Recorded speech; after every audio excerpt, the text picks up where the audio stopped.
Bon, je pense que je vais pouvoir commencer. Donc, pour ce cours, moi, je vais mettre la vidéo parce que parfois, je vais faire des gestes et tout. Est-ce que vous me voyez ou pas?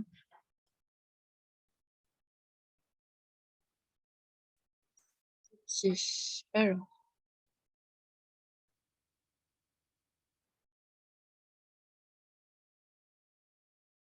hem,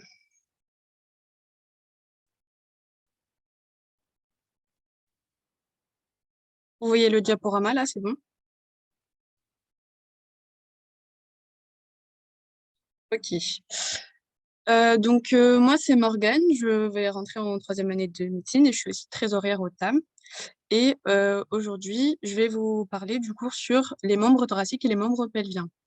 Déjà, au début, je m'excuse, on va peut-être pouvoir entendre ma chaise qui grince derrière. Je suis désolée, c'est pas ma faute, mais bon. Donc, pour le sommaire, bon, bah, facile, on va d'abord voir les membres thoraciques, puis ensuite, les membres pelviens et enfin on fera, des petits QCM à chaque, fin de partie.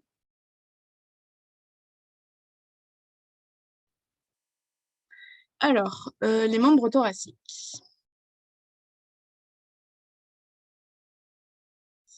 Donc, le membre thoracique, en fait, qu'est-ce que c'est? C'est vos bras. Donc on y trouve, donc on a d'abord la ceinture, scapulaire. La ceinture scapulaire, c'est ce qui va se composer de la clavicule en numéro 1 et de la scapula en numéro 2. Évidemment, si vous avez des questions, que je vais trop vite ou quoi, n'hésitez pas à soit, mettre votre micro et à parler ou alors à le dire dans le chat, de me poser vos questions ou de me dire de répéter si jamais je vais trop vite. Donc on a la ceinture scapulaire avec la clavicule et la scapula. Donc la scapula, c'est aussi ce qu'on appelle, l'omoplate. On retrouve ensuite le membre thoracique qui se compose du bras, de l'avant-bras et de la main. Donc le bras, c'est quoi? C'est l'humérus en numéro 3. L'avant-bras, c'est le radius et l'ulna en 4 et en 5. Donc ici le radius et ici l'ulna. Et ensuite la main qui se compose de 3 éléments. Donc c'est le carpe, le métacarpe et les phalanges. Donc en fait, dans ce cours sur les membres thoraciques, on va développer tous ces os que vous pouvez trouver dans le membre thoracique. Donc, on va d'abord commencer par la clavicule. Donc la clavicule, c'est l'os que vous voyez en rouge, hein, c'est aussi l'os qui est ici, je pense que vous le savez. Donc elle est sous-cutanée, c'est-à-dire qu'on peut la palper. Donc vous-même, vous pouvez sentir votre clavicule.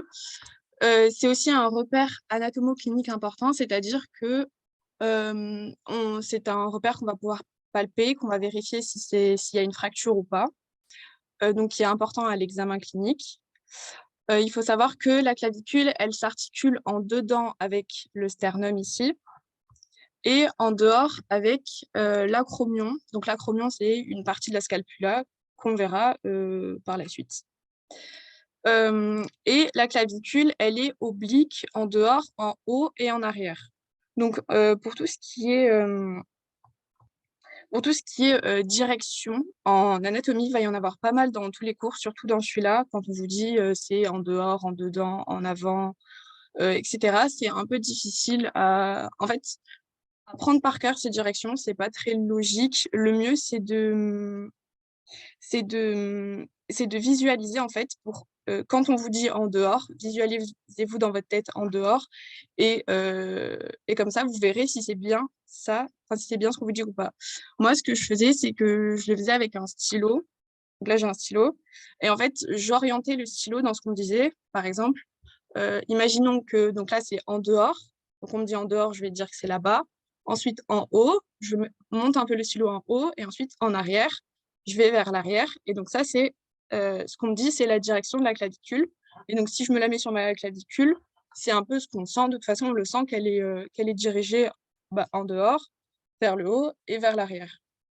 Donc voilà, c'est un peu un moyen qui est... Moi, c'est comme ça que j'arrivais à visualiser, à bien retenir, etc. Et comme ça me permettait de ne pas apprendre par cœur, en fait, chaque direction et de juste visualiser chaque fois que je voyais c'est oblique dans tel sens. Est-ce que c'est clair ou pas? Si j'ai pas été claire et j'ai été trop rapide, n'hésitez pas à me le dire. Donc elle est en dehors, en haut, en arrière. Ensuite, elle forme un S italique. Donc, on va le voir surtout sur sa face supérieure, mais elle est en forme de S. Et on dit qu'elle a une courbure médiale convexe en avant. Donc, médiale, c'est de ce côté-là. Et en fait, même vous pouvez vous le sentir, votre clavicule, pardon, elle va être convexe ici et là, concave ici, en avant. Donc, je vais vous faire un petit rappel de ce que c'est convexe et concave. Je pense que vous l'avez vu dans le premier cours d'anatomie, mais c'est très important de ne pas confondre les deux parce que, pareil, ça reviendra très régulièrement dans les cours. Donc, concave, petit moyen mémotechnique, concave comme une cave, et on se dit qu'une cave, c'est creux. Et convexe, c'est ce qui va être l'inverse de creux, c'est ce qui va être la pointe, en fait. Et aussi, ce qui est important de savoir, c'est quand on vous dit que c'est concave en avant, c'est aussi convexe en arrière, en fait. Et donc, si on vous dit que c'est... on peut vous dire les deux, et les deux seront justes. Donc, c'est pour ça qu'il faut bien retenir que concave en avant, c'est convexe en arrière.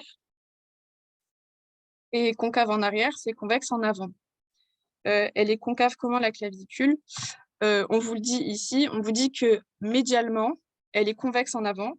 Donc médialement, c'est au niveau du sternum, elle sera convexe en avant. Et latéralement, donc du côté extérieur, elle sera concave en avant. Oui, c'est ça, concave en avant. C'est bon?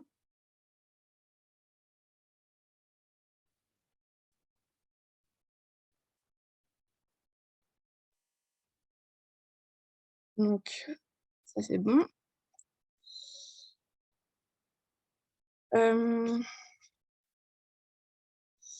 Donc, on va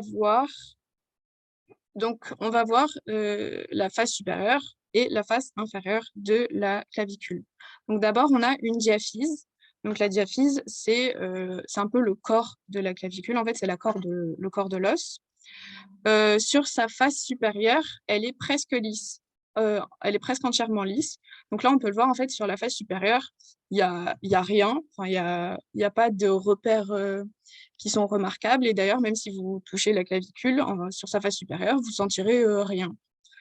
Par contre, sur sa face inférieure, là, il va y avoir, elle ne sera pas lisse, il va y avoir, par exemple, la gouttière du muscle subclavier.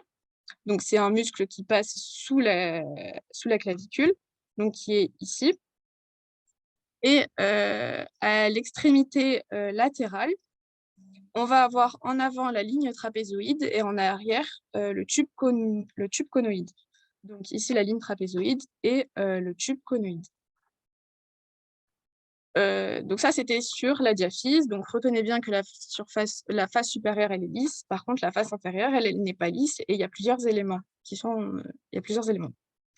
Et ensuite, on a les extrémités, donc les deux extrémités. On a une extrémité sternale, donc qui sera en contact avec le sternum, donc c'est l'extrémité médiale, donc qui s'articule avec le manubrium sternal, donc c'est la partie supérieure du sternum, et aussi avec la première côte. Et ensuite, on a l'extrémité acromiale, donc c'est l'extrémité qui sera latérale, ici, et qui va s'articuler avec l'acromion de la scapula. Donc, cette extrémité, elle est aplatie de haut en bas.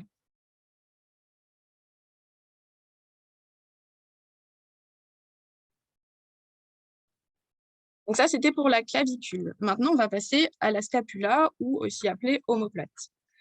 Donc, c'est un os qui est plat, donc plat, bilatéral, c'est-à-dire qu'on le retrouve des deux côtés, qui est mince et triangulaire. En soi, cet os ne forme pas une articulation, mais plutôt un espace de glissement entre les différents os, donc entre la scapula et la clavicule, et la scapula et l'humérus. Donc, cet os, il est situé à la partie postéro-supérieure de notre squelette, c'est-à-dire que c'est postéro, donc à l'arrière. Notre omoplate, c'est dans notre dos, et supérieur, parce que c'est quand même assez haut. Et les fractures de la scapula, elles sont assez rares parce qu'elle est recouverte de muscles qui font qu'elle est en fait protégée. C'est pas directement notre scapula qu'on touche par rapport à la clavicule qui, elle, est vraiment sous-cutanée, on peut la sentir. Donc, c'est facile de faire des fractures de la clavicule. Et pour la scapula, par contre, ça va être un peu plus compliqué.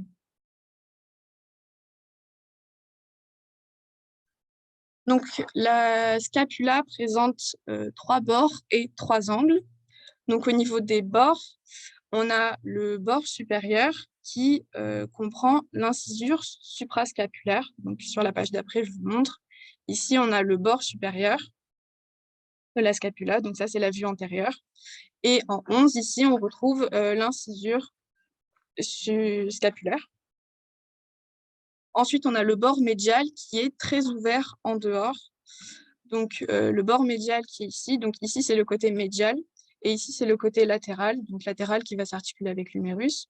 Et donc, on vous dit qu'il est très ouvert en dehors. En fait, on le voit ici. Ça forme un angle. Et l'angle, il est ouvert vers l'extérieur, vers en dehors. Et après, on a le bord latéral qui se termine par le tubercule infraglénoïdal. Donc, c'est le petit tubercule en 7 ici. Donc là, on a le bord latéral. Donc, 3 bords, bord supérieur, latéral et médial, pour former un fait, comme un triangle. Et pareil, on a 3 angles. Donc, l'angle supérieur, qui est la jonction entre le bord supérieur et le bord médial. Donc, ici, en 16, le bord supérieur, le bord médial, et donc ça fait l'angle supérieur. Ensuite, on a l'angle inférieur, qui est la jonction entre le bord médial et le bord latéral. Donc l'angle inférieur ici, bord latéral et bord médial. Et ensuite, le bord latéral qui porte la cavité glénoïdale. Donc la cavité glénoïdale, c'est la surface articulaire avec l'humérus. Donc ici, le bord latéral avec la cavité glénoïdale en 13. Donc, en fait, dans ce cours, les schémas, ils vont vous permettre de visualiser tout ce qui est dit dans le cours. Donc, c'est bien d'essayer d'apprendre les schémas en même temps que vous apprenez le cours.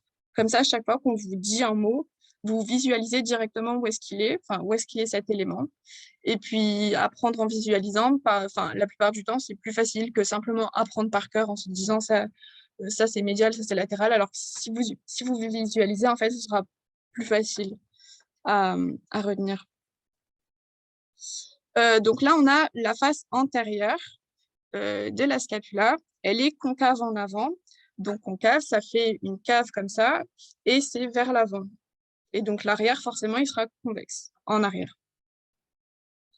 Donc elle forme la fosse subscapulaire. Donc c'est ce qui est en 1. Donc c'est une fosse, pourquoi? Parce que c'est concave. On y trouve dans cette fosse les crêtes d'insertion du muscle subscapulaire. Donc, on avait le muscle subclavier. Maintenant, on a le muscle subscapulaire. Donc, les crêtes, elles sont ici en 2. Donc, attention de ne pas confondre tous les petits sub, sus et supra. Sub, c'est en dessous. Chaque fois que vous voyez sub, c'est que c'est sous l'élément qu'on vous dit ensuite. Et sus et supra, ça veut dire au-dessus. Sur cette face, on retrouve aussi une saillie moussue. Donc, c'est le pilier de la scapula en numéro 3, ici. Et on retrouve également le processus coracoïde en 15, donc ici, on dit qu'il est en forme de doigts fléchis à moitié et qu'il est vers l'avant. Donc attention de ne pas confondre, vous allez voir dans les cours, il y a 3 mots qui se ressemblent, c'est coracoïde, conoïde et coronoïde. Donc c'est un peu compliqué, en plus ce sont des parties qui sont sur différents os, donc vraiment il faut faire attention de ne pas confondre les 3. Donc coracoïde, c'est sur la scapula. Conoïde, c'est ce qu'on a vu juste avant, c'était sur la clavicule. Et ensuite, on va avoir coronoïde qui sera sur l'ulna. Donc moi, je sais que pour coracoïde, pour le retenir, c'était un peu bizarre dans ma tête, mais je me disais que coracoïde, ça sonnait pas très beau et que le coracoïde, c'était un doigt un peu tordu comme le doigt d'une sorcière. Du coup, je me disais pas très beau, c'est le doigt de la sorcière, c'est sur la scapula. Et après, conoïde et coronoïde, je vous ai vu que j'avais pas trop de moyens pour retenir. Donc, c'était un peu... faut essayer de vous trouver des moyens mémotechniques à votre sauce qui vous correspondent à vous. Parce que, par exemple, moi, le doigt de sorcière, je suis pas sûre que ça soit utile pour tout le monde, mais moi, c'est ce qui marchait avec moi. En tout cas, c'est comme ça que je retenais. Donc, voilà, mais vraiment, faites attention de ne pas confondre les 3 mots et où est-ce qu'ils sont. Donc ça, c'était pour la face antérieure. Et maintenant, on a la face postérieure de la scapula. Donc, on peut voir que cette face postérieure, en fait, elle va être divisée en deux parties par l'épine scapulaire, qu'on voit ici en numéro 1. Et cette épine, donc, elle divise au niveau du quart supérieur et des 3/4 inférieurs. Donc ici, on a le quart supérieur et les 3/4 inférieurs. Donc l'épine scapulaire, elle est oblique vers le haut et vers en dehors. Et elle se termine en fait par l'acromion, c'est ce qu'on vous disait, enfin c'est ce que je vous dis de tout à l'heure. L'acromion, c'est ce qui va s'articuler avec la clavicule. Donc oblique vers le haut et vers en dehors. Donc l'acromion qui est ici et qui s'articule avec la clavicule. Et donc ça délimite deux fosses. On a la fosse supraépineuse, donc qui est au-dessus de l'épine, et la fosse infraépineuse qui est sous l'épine.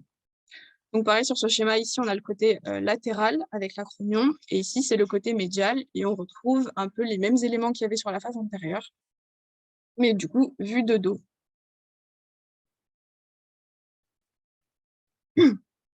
Donc ça, c'était pour la scapula.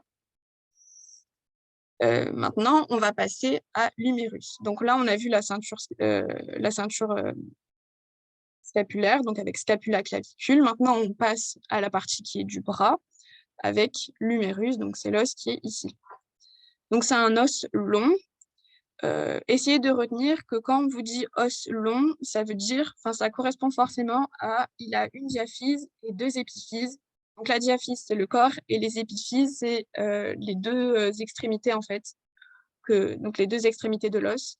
Donc os long, c'est une diaphyse et deux épiphyses. Et il est bilatéral parce qu'il se trouve sur le côté droit et sur le côté gauche. Vous avez deux humérus. Donc attention aussi, c'est l'os unique du bras. Attention donc de ne pas confondre en fait le bras et l'avant-bras. Le bras, c'est uniquement ici l'humérus. Et ensuite, on a l'avant-bras qui est la partie qui est plus bas. Et donc, il y a un seul os dans le bras et c'est l'humérus. Donc, il s'articule en haut avec la cavité glénoïdale de la scapula. C'est ce qu'on a vu juste avant. C'est la surface articulaire de la scapula. Et il s'articule en bas avec les deux os de l'avant-bras, donc le radius qui est en dehors et l'ulna qui est en dedans.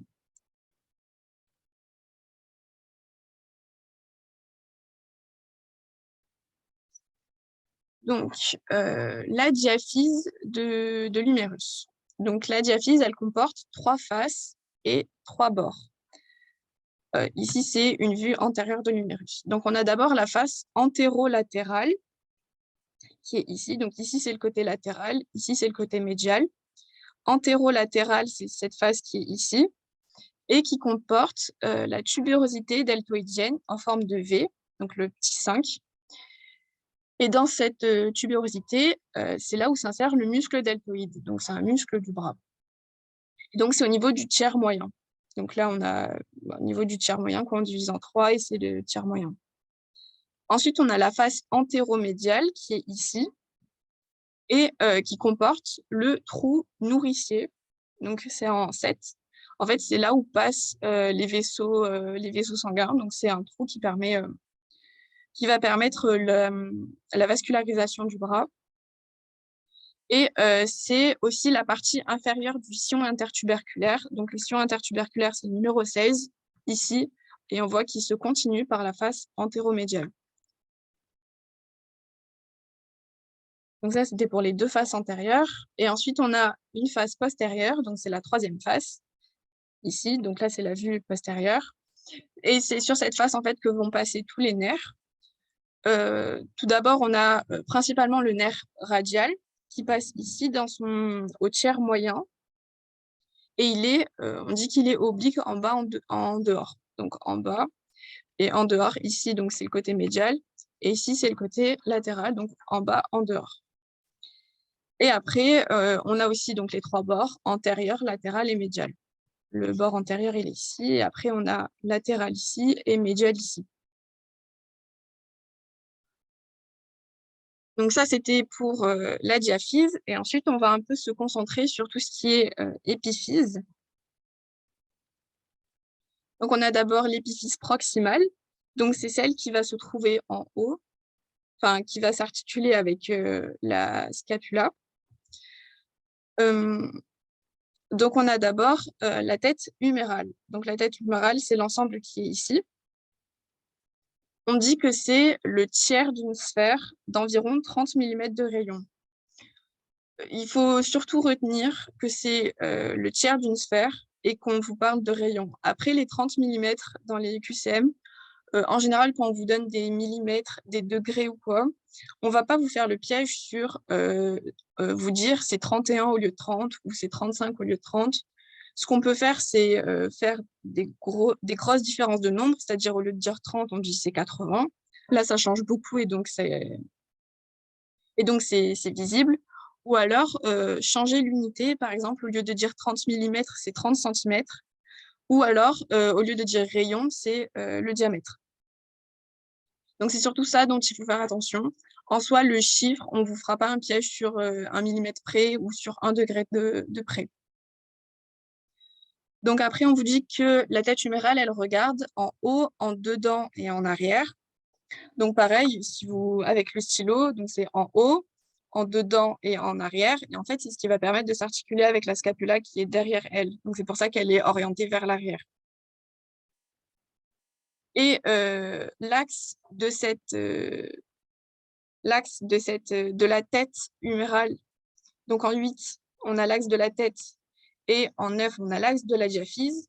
Ces deux axes, en fait, ils vont former un angle, donc qui est le numéro 10 ici qu'on voit, qui s'appelle l'angle d'inclinaison et qui est de 130 degrés. On a aussi un angle de déclinaison, donc pareil, il faut faire attention de ne pas confondre inclinaison et déclinaison parce que ce sont deux angles différents. Donc ici, il est un peu décrit. Ici, c'est pas l'humérus, c'est le fémur, mais dites-vous que ça marche pareil en fait.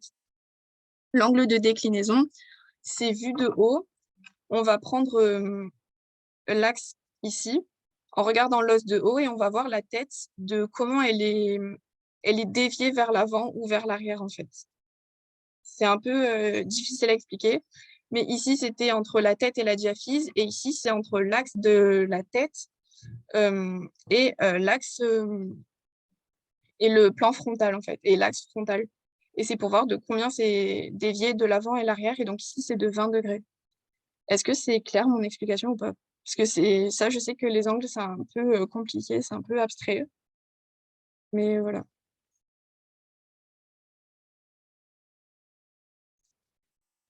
Donc là, on avait une première saillie qui était la tête humérale, et ensuite, donc c'est la saillie qui est articulaire.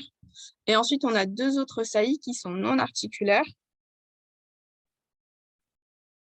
Et donc, parmi ces deux saillies, on retrouve le tubercule majeur en numéro 2 ici, et le tubercule mineur. Donc, le tubercule majeur, il est latéral, et le mineur, il est médial. Après, on vous dit qu'il donne insertion à certains muscles, c'est pas très important de les retenir. Surtout retenir qu'ils sont non articulaires, qui sont séparés par le sillon intertuberculaire, donc c'est le sillon qu'on voit ici, et qu'on disait qui se continue par la face antéromédiale, et qui sont donc sur l'épiphyse proximale de l'humérus. Et donc, en arrière de la tête, on a le passage du nerf axillaire, c'est ce qu'on voyait ici. Ici, on a le nerf axillaire qui va passer derrière la tête humérale.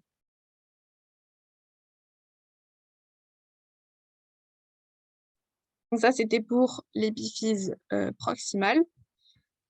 On passe ensuite à l'épiphyse distale. Donc l'épiphyse distale, ça va être cette partie-là principalement. Donc c'est aussi une portion articulaire qu'on va retrouver en 3 parties. Donc on va avoir la trochlée qui est médialement, donc ici. Là, c'est le côté médial, là, c'est le côté latéral. Donc la trochlée en 18. C'est une poulie qui accomplit les 3/4 d'un cercle. Bon, ça, c'est pas non plus très important de savoir ça, mais c'est surtout important de savoir qu'elle va s'articuler avec l'incisure trochléaire de l'ulna. Donc, c'est la partie articulaire de l'ulna. Donc, la trochlée va s'articuler avec l'ulna. Donc, c'est un petit rappel, c'était l'os de l'avant-bras. Et en dehors, ici, on a le capitulum qui, lui, va s'articuler avec la fovea radiale. Donc, pareil, c'est la partie articulaire, cette fois, par contre, du radius. Donc, c'est l'autre os de l'avant-bras.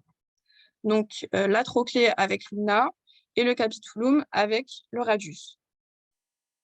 Et pareil, entre les deux saillies articulaires, entre les deux portions, on va avoir en numéro 24 la zone capitulo-trochléenne qui, elle, va s'articuler aussi avec le radius. Donc, le biseau de la tête radiale, en fait, ça va être le bord de la tête radiale. Donc ça, c'était pour la partie antérieure. Donc, pareil, faites attention. Dans le cours, vous verrez, ici, on vous parle de capitulum, qui est donc sur l'humérus. Et plus tard, on verra un os du carpe, qui est le capitatum.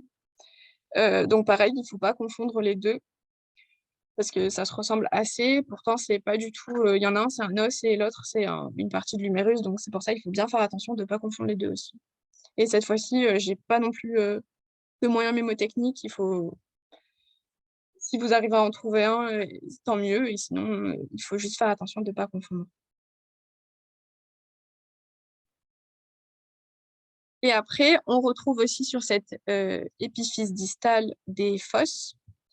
Donc, on a la fosse coronoïdienne en numéro 9, donc ici. Donc, pareil, attention, ici, c'est coronoïde. Pourquoi coronoïdienne? Parce qu'elle va accueillir le bec de l'ulna, qui fait partie du processus coronoïde de l'ulna, donc on verra plus tard. Donc, c'est la fosse coronoïdienne, parce qu'elle accueille le processus coronoïde de l'ulna. Et donc, c'est lors de la flexion du coude. Donc, quand vous pliez votre coude, il y a l'ulna qui va venir dans cette fosse, parce qu'il faut bien que... Enfin, je ne sais pas si vous arrivez à imaginer la scène, mais quand votre coude se plie, le radius et l'ulna, ils vont un peu remonter sur l'humérus, et c'est pour ça qu'ils vont en fait se glisser dans les fosses de l'humérus, et non plus être en contact avec la trochlée et le capitulum de l'humérus.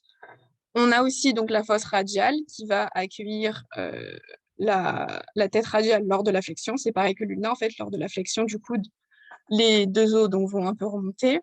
Et ensuite, dans la face postérieure, on a la fosse olécrânienne.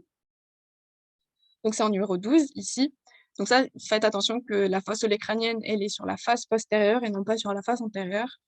Et elle va accueillir l'olécrâne lors de l'extension, cette fois-ci. Pas de la flexion, mais lors de l'extension. Le coude. Ça, c'était pour l'humérus. Donc l'humérus qui était l'os du bras. Maintenant, on descend un peu, on arrive à l'avant-bras et on va parler du radius. Donc le radius, c'est un os long. Donc pareil, long, il a une diaphyse et deux épiphyses. Et il est bilatéral, pareil, on le retrouve à droite et à gauche. Il faut faire attention que c'est un os qui est plus court que l'ulna. Il s'articule avec l'ulna en haut et en bas. À ces deux côtés, il s'articule avec l'ulna. Et il est latéral. Donc, c'est quand vous mettez votre bras comme ça, c'est l'os qui va être du côté latéral. N'oubliez pas que quand on vous dit latéral, on considère la position anatomique de référence. C'est normalement, vous l'avez vu dans le premier cours, c'est le sujet qui est les bras le long du corps, les paumes vers l'avant. Et donc, on a bien le bras vers l'avant comme ça. Et donc, c'est dans cette vision-là qu'on va dire que l'os est latéral. Parce que forcément, si vous tournez votre bras, le radius, il sera plus latéral, il sera médial. Mais c'est dans la position anatomique de référence qu'il est latéral. Et ensuite, pardon, il y avait une question, je n'avais pas vu, c'est quoi l'olécrâne? L'olécrâne, on le verra après quand on parlera de l'ulna, en fait, c'est une partie aussi de l'ulna.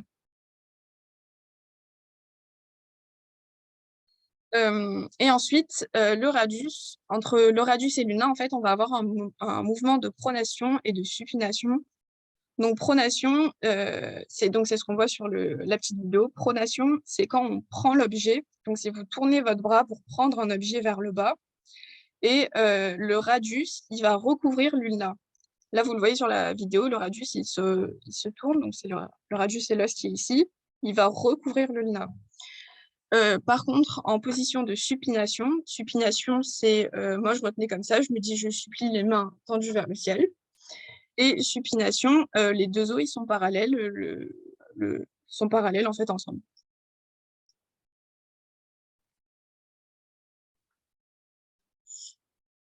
Donc pareil, là on a la vue antérieure du radius. Donc sur cette vue antérieure, on va d'abord parler de l'épiphyse proximale. Donc l'épiphyse proximale, c'est cette partie qui est là. Donc c'est la tête radiale qui va être recouverte de cartilage hyalin. Donc cartilage hyalin, en fait, c'est un type de cartilage qui est dans les articulations. C'est le cartilage qui est tout lisse, qui permet le glissement entre les os, etc. Donc quand on vous dit cartilage hyalin, c'est que c'est dans une articulation entre deux os. Donc on retrouve la fovea radiale, c'est en numéro 10, ici, c'est cette partie-là. Enfin, en fait, la fovea radiale, c'est le haut de la tête, un peu. Et donc, qui va s'articuler avec le capitulum de l'humérus. Donc, c'est la saillie à l'épiphyse distale du l'humérus qu'on a vu juste avant. Et on retrouve le biseau de la tête. Donc, en numéro 12, ici, c'est la petite pointe qu'on voit ici. Elle qui va s'articuler avec la zone capitulo-trochléenne. Donc, c'était la zone entre le capitulum et la trochlée. Donc ça, c'était pour l'épiphyse proximale. On retrouve ensuite une diaphyse. Donc la diaphyse, c'est le corps. Cette diaphyse, il y a un col du radius. Donc le col, c'est entre enfin, c'est l'os qui devient un peu plus fin et qui forme un col. Et on a la tubérosité radiale en numéro 7. Donc on vous dit qu'elle est médiale. Donc ici, toujours pareil, côté médial et ici, côté latéral. Et qui est le sommet du bord antérieur. Donc le bord antérieur, c'est le numéro 6, il est là. Et ensuite, on a l'épiphyse distale. Excusez-moi, l'épiphyse distale, donc elle va s'articuler avec la première rangée du carpe. Donc le carpe, c'était la première partie de la main. Donc on verra ça, on détaillera un peu plus tard, mais retenez qu'elle s'articule avec le carpe. Donc c'est la surface articulaire carpienne, et on retrouve aussi la styloïde radiale. Donc c'est la petite bosse ici en fait, et cette styloïde, vous pouvez la sentir sur c'est la petite bosse sur le côté du poignet qu'on a. Donc c'est la petite bosse qu'on sent au niveau latéral.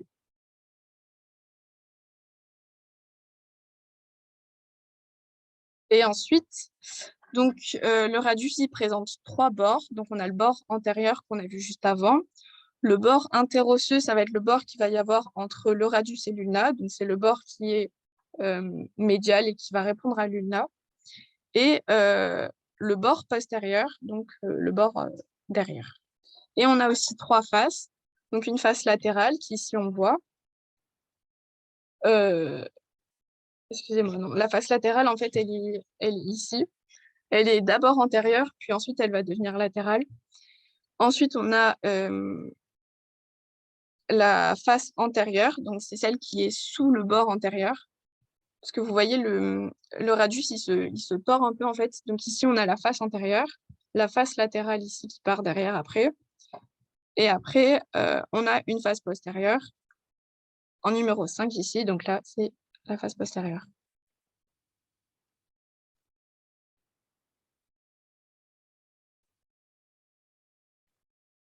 Ensuite, au niveau, donc dans la vue postérieure, ce qu'on peut voir, c'est qu'au niveau de l'épiphyse distale, le bord postérieur, il va descendre plus bas que le bord intérieur. Ça, c'est au niveau de la diaphyse, pardon, et au niveau de l'épiphyse distale, donc on voit bien la styloïde. Ici, on a l'incisure ulnaire, donc c'est, je peux remettre la face interne, oui, pardon. Donc là, c'est la face interne.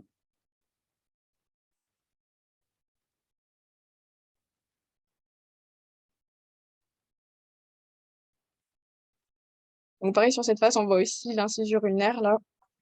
C'est la partie qui va s'articuler avec l'ulna en bas. Parce que pour rappel, le radius, il s'articule avec l'ulna en haut, mais aussi en bas. Donc ici, c'est là où il s'articulera avec l'ulna. Là, on a la styloïde. Euh, et, et voilà, c'est ce qu'on voit. Après, on reprend les éléments qu'on a vus sur les autres faces. À chaque fois, c'est pour ça que j'y reviens pas forcément. C'est à chaque fois, je reprends les nouveaux éléments qui sont sur chaque face. Donc ça, c'était pour le radius. Et donc maintenant, on va passer à l'ulna, qui est l'os médial de l'avant-bras. Donc, il est aussi long. Donc, c'est un os long, donc une diaphyse, deux épiphyses, et bilatéral, on l'a des deux côtés. Donc, l'ulna, il est plus long que le radius. Il le dépasse en haut. On peut le voir ici qu'il monte plus haut. Par contre, il est plus court en bas. Et si jamais vous n'arrivez pas bien à visualiser, vous pouvez toucher en fait la bosse que je vous ai dit tout à l'heure, qui correspond à la styloïde. On a aussi la styloïde ulnaire de l'autre côté, et on peut voir qu'il y en a une qui est un peu plus basse que l'autre, et donc qui montre bien qu'il y a un os, enfin que l'ulna est plus haut, mais descend moins bas. Que l'ulna est plus court en bas en fait, parce que sa styloïde est plus haute par rapport au radius. Je bois 2 secondes de l'eau.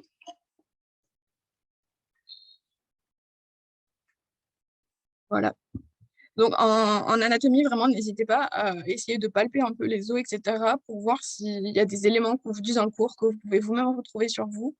Parce que c'est beaucoup plus facile à retenir et à visualiser quand on applique en fait ce qui est écrit sur une feuille.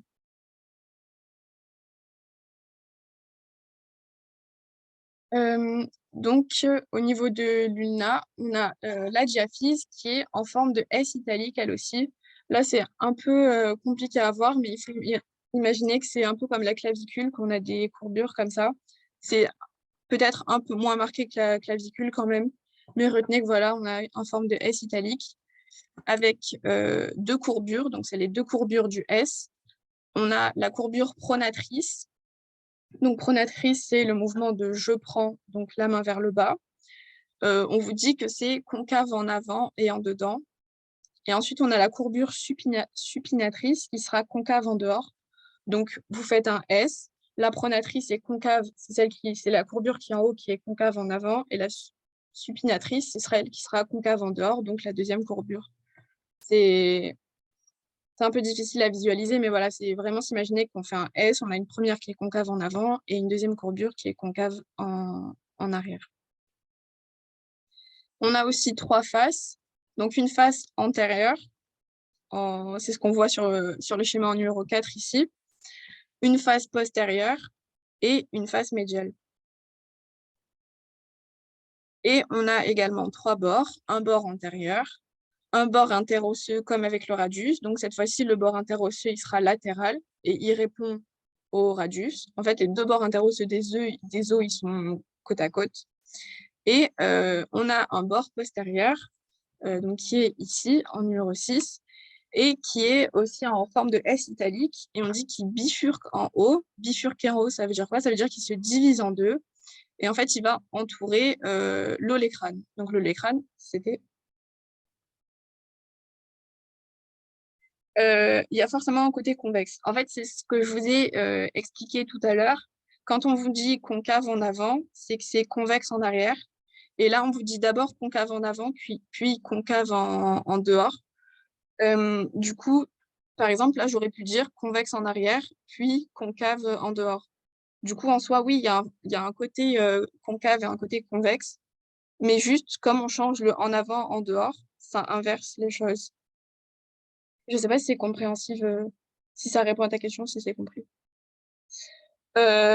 Concave en dehors, au lieu que ce soit concave en arrière, c'est un peu plus tourné et du coup c'est concave en dehors. En fait, c'est pas un S sur un plan plat, c'est un S un peu en plan 3D. Et du coup, au lieu que ce soit concave en arrière, ce sera plus concave en dehors. Là, sur les schémas qui sont ici, en fait, c'est à plat, du coup, c'est un peu difficile de visualiser le concave en dehors. Mais si vous arrivez à trouver des visions en 3D de l'os et que vous le tournez, vous verrez en fait les concaves, le fait que ce soit concave en dehors ou concave en avant. Du coup, normalement, c'est bon.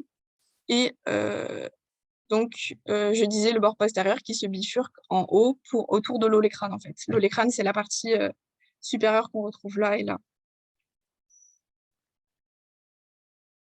Donc là, on va parler de l'épiphyse proximale. Donc, c'est la partie, l'extrémité qui est au-dessus. Donc, en fait, elle va se diviser en un peu 3 gros points. On a d'abord l'olécrane. Donc, l'olécrane qui est ici. Donc, l'olécrane, sa face postérieure, elle est sous-cutanée. Donc, en fait, c'est votre coude, c'est ce que vous touchez dans le coude. C'est l'olécrane que vous touchez. Sa face antérieure, elle va être articulaire. Donc, c'est celle qui va s'articuler avec l'humérus. Et la face supérieure, elle se termine par un bec. Ensuite, on a le processus coronoïde. Donc attention, c'est pas coracoïde, c'est pas conoïde, c'est le coronoïde. Donc c'est la partie qui est en dessous, juste ici là. Lui, donc il est en forme de pyramide triangulaire. Donc pareil, sur la face intérieure, c'est un peu difficile de le voir, mais après on va voir une face latérale et là on le verra bien. Donc on dit qu'il a un sommet antérieur qui forme le bec. Cette fois-ci, c'est la face supérieure qui est articulaire. La face antérieure, elle va former la tubérosité ulnaire. Donc, ici, en fait, c'est le processus coronoïde, ici. Là, vous avez le bec. Et ici, vous avez la face antérieure qui va former la face antérieure qui va former la tubérosité ulnaire. Et ensuite, la face latérale qui va former l'incisure radiale.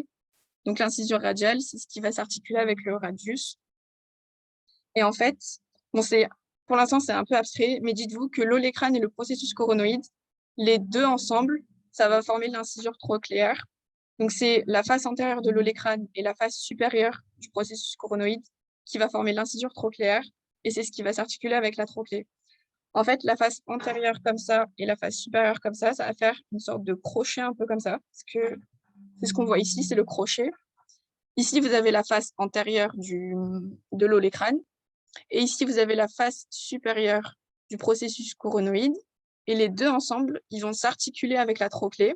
Dites-vous qu'ici, là, ce qui rentre, c'est la trochlée. Et donc, les deux, ils vont former l'incisure trochléaire.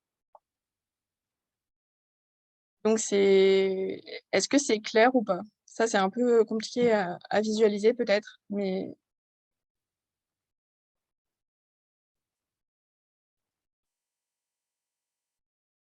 voilà. Donc, ensemble, ils vont former l'incisure trochléaire.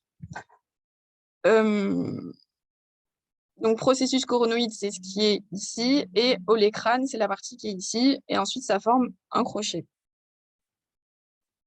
Donc ensuite, ça, c'était pour l'épiphyse proximale. Et au niveau de l'épiphyse distale, donc ici, c'est aussi celle qu'on voit ici, en 2, on va avoir la tête de l'ulna, en 12, qui s'articule dans 2 versants, en fait. Enfin, elle a 2 versants, un versant latéral qui va s'articuler avec le radius. Donc, le versant latéral, ça va être l'incisure ulnaire. Non, ça va être ce qui va s'articuler avec l'incisure ulnaire du radius. Parce que, rappelez-vous, le radius, il est du côté latéral de l'ulna. Ici, en fait, c'est ce qui va s'articuler avec le radius.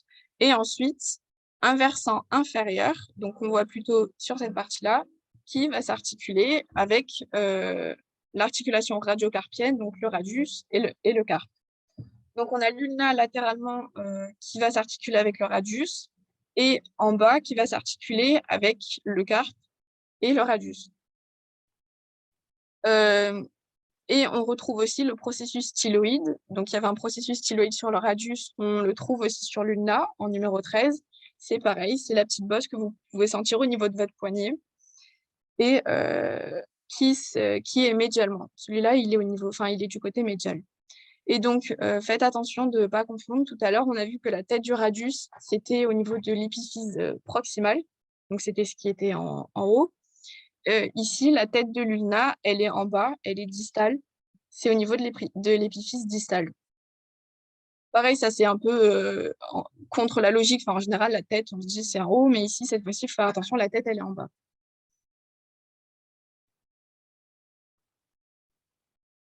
Donc ça, c'était pour l'ulna. Donc là, enfin, c'est une autre vision un peu de l'articulation entre le radius et l'ulna, parce qu'on a vu que les deux os, ils sont articulés ensemble en bas et en haut. Donc ici, on a le radius, ici, on a l'ulna, donc là, c'est l'olécrane, et donc là, c'est la partie de l'olécrane. Donc on voit que ici, ils sont articulés ensemble, et ils sont aussi articulés ensemble ici. Donc en haut et en bas. Donc on a une articulation proximale entre l'incisure radiale de l'ulna et la tête radiale. Donc pareil, faut faire attention que l'incisure radiale, elle est sur l'ulna et l'incisure ulnaire, elle est sur le radius. C'est l'incisure ulnaire, en fait, ça veut dire que c'est une incisure qui va accueillir l'ulna. Donc c'est sur le radius et c'est le radius qui va s'articuler avec l'ulna. Et inversement, l'incisure radiale, c'est l'incisure qui va accueillir le radius. Donc l'incisure radiale, elle est en haut, l'incisure radiale, et l'incisure ulnaire, elle est en bas, ici.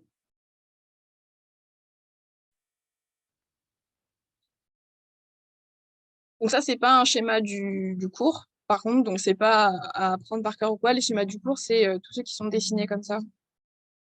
Ça, c'est plus pour illustrer, pour un peu mieux visualiser, puisque là, c'est en 3D un peu.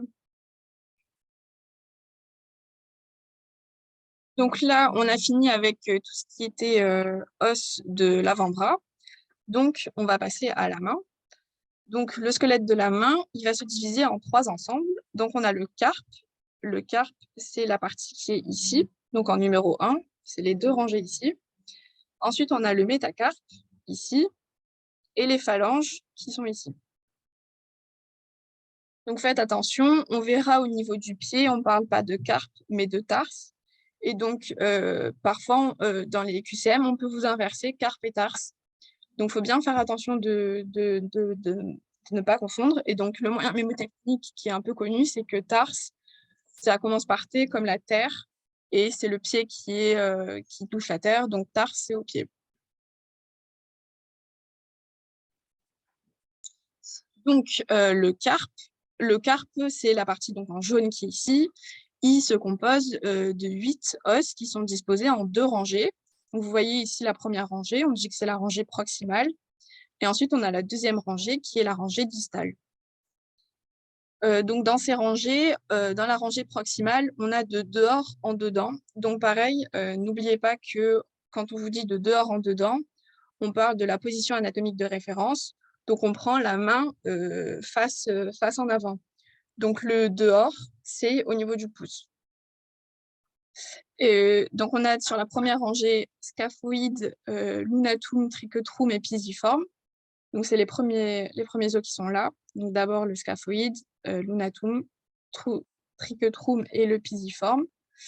Et la rangée distale, donc c'est la rangée qui sera ici. On a le trapèze, trapézoïde, capitatum et amatum. Et donc, le capitatum, c'est le fameux os que je vous ai dit de ne pas confondre avec le capitulum. C'est celui-là, c'est celui qui est dans la rangée distale. Donc, il y a un petit moyen mémotechnique que j'ai découvert en faisant le cours, parce que je ne le connaissais pas du tout. Mais du coup, c'est serre la tapette, tais-toi cochonne. Donc, c'est pour retenir en fait les os dans quelle rangée ils sont et dans quel ordre ils sont. Donc, si ça peut vous aider à retenir, vous pouvez vous en servir ou alors vous en trouvez un vous-même aussi. Ça peut être utile aussi. Donc, ces os, en fait, ils vont former une gouttière à concavité antérieure, c'est-à-dire que les os, ils vont pas être assemblés de façon plate, ils vont former un peu une gouttière comme ça, enfin un arc comme ça, et donc qui est concave en avant. En fait, c'est ce qui va former, c'est un peu ce qui forme votre paume aussi, vous voyez bien qu'elle est concave en avant, et donc ça s'appelle la gouttière antérieure du carpe. Et cette gouttière, en fait, c'est ce qu'on voit ici. Voilà, ils forment une gouttière et dans cette gouttière, c'est là où vont passer, les rétinaculums des fléchisseurs. En fait, ce sont les nerfs. C'est là où vont passer les nerfs qui vont permettre de fermer votre main, en fait, de bouger vos doigts et de fermer votre main. Donc les nerfs, ils vont passer par cette gouttière et cette gouttière, elle va être fermée en haut par,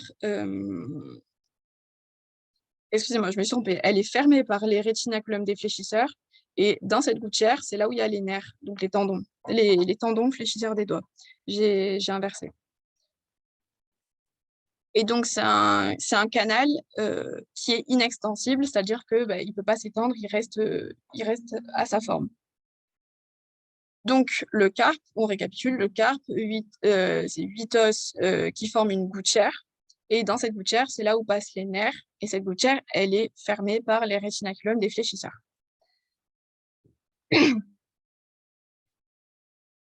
Ça, c'était pour le carpe. Ensuite, on va passer au métacarpe. Donc, le métacarpe, c'est cette partie qui est là. En fait, c'est ce qui va former votre pomme. Donc, on a 5 métacarpiens et le premier, c'est le pouce. Donc, ici, ils sont 5 et ils sont numérotés de 1 à 5. Donc, ici, c'est premier métacarpien, deuxième métacarpien, troisième métacarpien, quatrième, cinquième. Ils vont s'articuler en haut. Donc, le haut, c'est ici, parce que la main, dans la position anatomique de référence, elle est vers le bas. Donc, le haut, c'est ici. Donc, ça s'articule avec la deuxième rangée du carpe. Donc, ici, première rangée. Ici, deuxième rangée. Et ça s'articule en bas avec la base des premières phalanges. Ici, les phalanges. Et donc, chaque métacarpien sera composé d'une diaphyse, d'une base et d'une tête. Donc, la base, elle sera ici. La diaphyse, c'est le corps. Et la tête, elle sera ici. Ça, c'était pour le métacarpe. Et ensuite, on a les phalanges. Donc, les phalanges, c'est nos doigts. Hein. On peut même, on peut les voir, on les voit nous-mêmes, hein, 3 phalanges. Donc, on a 3 phalanges. On a une phalange proximale, qui est ici, une phalange moyenne et une phalange distale. Donc, il faut faire attention que tous les doigts ont 3 phalanges, sauf le pouce. Le pouce, lui, il n'en a que 2. Donc, on le voit clairement ici, hein, 2 phalanges pour le pouce, une proximale et une distale. Donc, on n'a pas de phalange moyenne.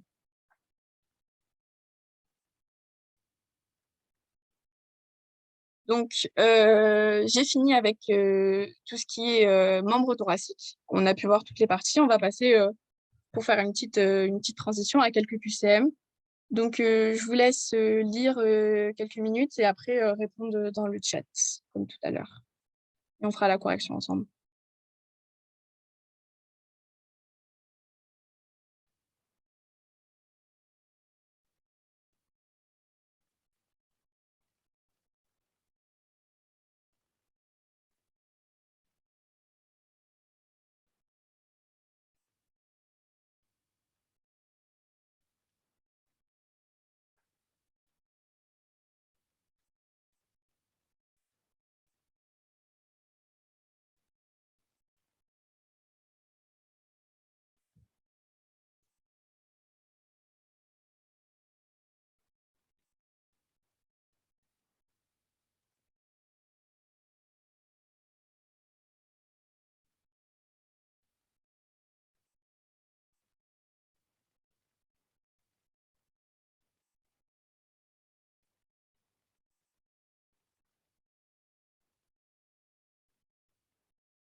Il semblerait que vous ayez répondu. Donc, voici la correction et je viens de me rendre compte que la A est fausse. Donc, la clavicule est un os sous-cutané dirigé en haut, en dedans et en avant. Ça aurait été vrai si c'était en bas, en dedans et en avant. Donc, du coup, c'est bien faux. J'ai essayé d'inverser, mais j'ai oublié de tout inverser. Donc, par contre, oui, donc c'est faux.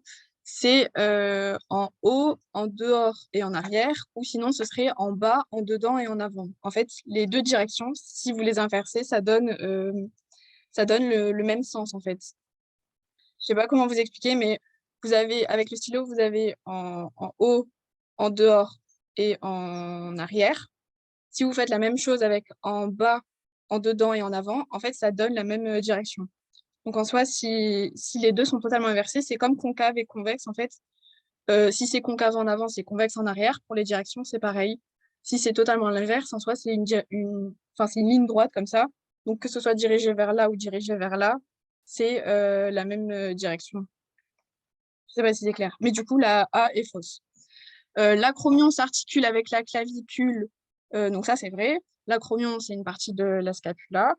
Et ça s'articule bien avec la clavicule. Les deux os du bras sont le radius en dehors et l'ulna en dedans. Donc ça, il faut faire attention, ce sont les os de l'avant-bras. Pour le bras, l'unique os du bras, en fait, c'est l'humérus. Hein. Le radius et l'ulna, c'est pour l'avant-bras. Ensuite, la styloïde ulnaire est plus haute que la styloïde radiale, donc ça aussi, c'est vrai. Et pareil, si jamais vous hésitez ou quoi, n'hésitez pas à toucher votre poignet et vous verrez qu'il y en a une plus basse que l'autre. Et enfin, le bord postérieur de l'ulna est en forme de S italique et se bifurque en bas. Donc, le bord postérieur, il se bifurque en haut, rappelez-vous, autour de l'olécrane. Donc, la réponse était B et D.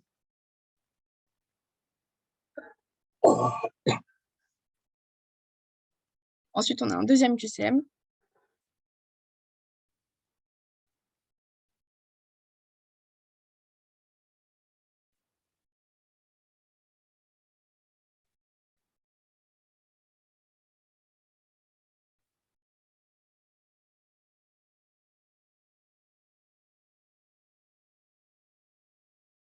Donc pareil, hein, je vous laisse lire et après répondre dans le chat.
Donc là, je vois qu'il y a eu plusieurs réponses. On peut passer à la correction. Euh, donc, pour la correction, alors la tête humérale forme le tiers d'une sphère d'environ 30 mm de diamètre. Donc, attention, c'est faux, c'est de rayon. Lors de la pronation, le radius recouvre l'ulna par l'avant, donc ça c'est vrai. La pronation, c'est quand on prend un objet, donc on tourne notre bras et le radius, il va recouvrir l'ulna. Ensuite, le carpe est composé de 8 os dispersés en 2 rangées, donc ça c'est vrai, c'est ce qu'on a vu, hein, rangée proximale et rangée distale. L'incisure trochléaire de l'ulna est composée de l'olécrane et du processus coracoïde, donc ça c'est faux. Sur l'ulna, c'est le processus coronoïde. Le coracoïde, lui, c'est pour la scapula. Et ensuite, contrairement aux autres doigts, le pouce ne possède que 2 phalanges, proximale et distale. c'est vrai aussi, hein, c'est ce qu'on a vu, c'est le pouce, c'est le seul doigt qui a 2 phalanges et les autres, ils en ont 3. Du coup, c'était B, C, E. Bravo à tous ceux qui ont trouvé. Et, si jamais vous avez un peu de mal ou vous tombez dans les pièges un peu, enfin, c'est normal, c'est les premiers les QCM que vous faites. Enfin, c'est le début, on est tous tombés dans ces pièges-là, et à force de s'entraîner, de revoir le cours, etc., ça finira par rentrer et il n'y aura pas de souci normalement, vous inquiétez pas. Donc, maintenant qu'on a vu les membres thoraciques, on va passer aux membres pelviens. Donc, le membre pelvien, c'est 4 segments. Donc, on a la ceinture pelvienne, la cuisse, la jambe, pardon, et le pied. Donc, la ceinture pelvienne, ce qu'on voit ici, ça se compose de l'os coxal. L'os coxal, c'est ce qui est en 1. C'est ce qui constitue votre bassin. Ensuite, on a la cuisse, qui est composée du fémur, en numéro 5. Ensuite, on a la jambe, ici, avec le tibia en 7 et la fibula en 8. Et enfin, on a le pied en 9. Donc, pareil, comme la main, ici, il a 3 parties, le tarse, le métatarse et les orteils. Donc, comme les membres thoraciques, on va développer chaque segment en fait, de ce membre pelvien et surtout chaque os qui le compose. Donc, l'os coxal. Donc, c'est un os pair. On a 2 os coxaux. En fait, l'os coxal, c'est juste cette moitié-là. Et les deux ensemble, c'est ce qui va former cet ensemble-là. Donc, l'os coxal, il est juste là. En forme chantournée. Donc, chantournée, on dit aussi de sablier, c'est-à-dire qu'il est un peu tourné sur lui-même. Enfin, en fait, c'est un peu difficile de voir sur des images comme ça, mais pareil, si vous voyez des trucs en 3D, n'hésitez pas à regarder. Genre, on voit vraiment qu'il est un peu retourné sur lui-même, un peu en sablier, en fait. Et donc, il est issu de 3 ébauches embryologiques. Ça veut dire que c'est 3 origines différentes qui ont fusionné entre elles pour former l'os coxal, comme on le voit. Donc, on a l'ilium, en bleu ici, le pubis et l'ischium. Je ne sais jamais comment on prononce, mais l'ischium, ici. Donc, c'est 3 ébauches embryologiques. Alors, cet os coxal, il a 4 bords, 4 angles et 2 faces. Pour le bord supérieur, c'est celui qui est là. Le bord supérieur, il est palpable. C'est ce que vous sentez au niveau de votre hanche. C'est le rebord comme ça que vous pouvez sentir. Ensuite, on a le bord inférieur, ici, qui se compose de la branche ischiopubienne, donc le 20 et le 21. On a la branche ischienne et le pubis. C'est les 2 compositions. Donc ça, c'est une face latérale. Donc pareil, en fait, les schémas à plat de cet os, ils sont un peu compliqués. Enfin, ils ne représentent pas vraiment la réalité. C'est un peu difficile de visualiser sur ces schémas. Donc n'hésitez pas à prendre des schémas en 3D un peu comme ça ou à regarder sur d'autres vues, d'autres trucs en 3D. Parce que moi, je sais que j'avais beaucoup de difficultés sur cet os à visualiser chaque truc qu'on me disait parce que pour moi, c'était un os bizarre. Ensuite, donc on a le bord antérieur ici. Donc le bord antérieur, il se compose de haut en bas par l'épine iliaque antéro-supérieure, donc EIAS, épine iliaque antéro-supérieure. C'est le petit point qu'il y a là. Ensuite, on a ici l'échancrure innominée. En 3, l'épine iliaque antéro-inférieure, donc antéro en avant, inférieur en bas. Ici, c'était antéro-supérieur. Ensuite, on a l'échancrure du muscle iliopsoas, pardon. L'échancrure ici, en 4. Ensuite, on a l'éminence iliopubienne en 5, le pecten du pubis en 6, le tubercule pubien en 7 ici, et l'angle du pubis ici. Donc, en fait, c'est toute la suite des éléments ici qui vont composer le bord antérieur, donc avec des reliefs et des creux. Il n'y a rien à dire spécifiquement en fait, sur chaque partie de ça, juste retenir la légende, si jamais, parce qu'il y a des schémas qui peuvent tomber, c'est pas encore tombé en anatomie, mais ils n'ont pas dit qu'ils feront jamais tomber de schéma, donc c'est possible que les schémas tombent, donc n'oubliez pas aussi de retenir les schémas et les différentes légendes de chaque schéma. Donc ça, c'était pour le bord antérieur qu'on voit ici. Ensuite, on a le bord postérieur. Donc le bord postérieur qui est de ce côté ici. Donc pareil, de haut en bas, on a cette fois-ci l'épine iliaque postéro-supérieure. Donc ici, c'était l'antéro-supérieur. Ici, on a la entrèse, la postéro-supérieure. Ensuite, on a l'échancrure interépineuse. L'épine iliaque postéro-inférieure en 15. Ensuite, ici, c'est la grande échancrure ischiatique en 16. En 17, ici, c'est l'épine sciatique. En 18, c'est la petite échancrure ischiatique. Et en 19, c'est la tubérosité ischiatique. Donc, sur le bord postérieur, on peut voir qu'il y a beaucoup de trucs ischiatiques. C'est toute cette partie-là. Ici, grande échancrure parce que, on le voit clairement, enfin, elle est beaucoup plus grande que la petite. Et ici, ce sont les deux épines, postéro-supérieure et postéro-inférieure. Donc ça, c'était pour les bords. On a ensuite la face latérale. Donc latérale, c'est ce qui va être tourné vers l'extérieur. Elle se divise en fait en 3 parties, cette face. On a d'abord la partie glutéale, donc c'est la partie supérieure, c'est tout ce qui est ici. Et elle va former en fait la fosse glutéale en 30. Et cette fosse glutéale, elle va être parcourue par l'insertion des muscles glutéaux. Les muscles glutéaux, c'est les muscles du fessier, en fait. Donc, ils vont passer ici. Donc ça, c'était tout ce qui est partie supérieure. Ensuite, on a une partie moyenne qu'on retrouve ici, à ce niveau-là. Elle se divise elle-même en 2 parties. On a d'abord l'acétabulum, donc qui est cet ensemble-là. Donc en fait, l'acétabulum, c'est, si vous voyez en 3D, attendez, je vais le remettre en 3D. En fait, c'est le creux qui est ici. Là, on voit, c'est un creux. Sur le schéma, c'est plat, donc on voit pas que c'est un creux, mais en fait, dans l'os, c'est vraiment un creux qui va permettre l'articulation avec le fémur. Donc la tête du fémur va venir se déposer dans le creux.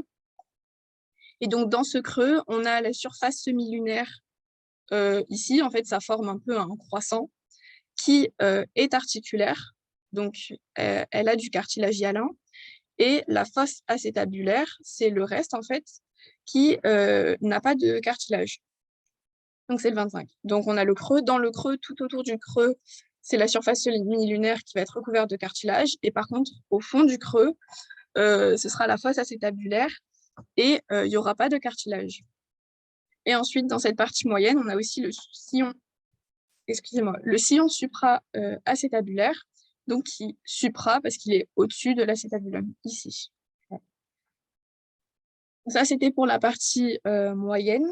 Et ensuite, on a la partie inférieure, ici, avec le foramen obturé en numéro 22.